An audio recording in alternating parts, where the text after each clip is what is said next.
Hello and welcome to the Joel Academy Maths Challenge video.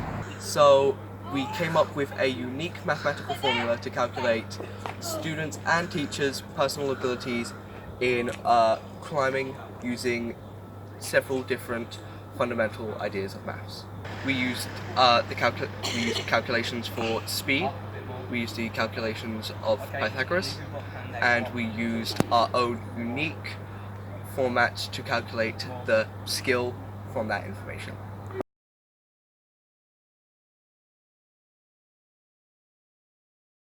So today I would be happy to present to you the trigonometry of wall climbing, which I know sounds like I'm adding a boring concept to a really fun concept like the economics of flamethrowers and the politics of fighter jets, but trust me, it's going to be a lot more interesting than it first sounds.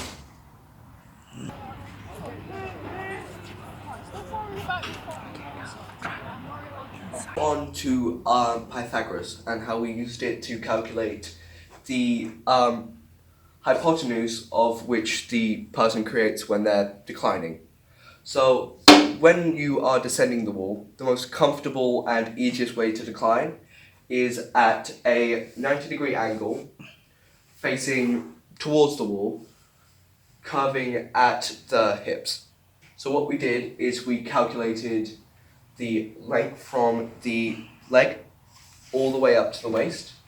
Then we calculated the height from the hip straight to the full extent that you can stretch a person out with hands extending all the way. That gives us A and B. And I'm sure, as we all know, we had to calculate speed.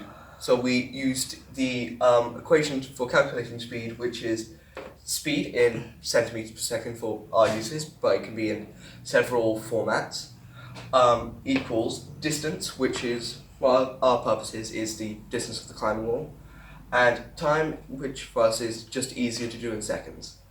So for our first example, we had a 1,000 centimeter tall climbing wall, and we divided it by the time of 80.39 seconds. We then divided our height by our time taken, which is shown here, and will give us our speed of 12.4 centimeters per second. We then have the rest of the results for all of the participants here, which show the speed of decline. How did you get the time? We just had a stopwatch on hand. We recorded how long it took them from very top to the very bottom. Right, thank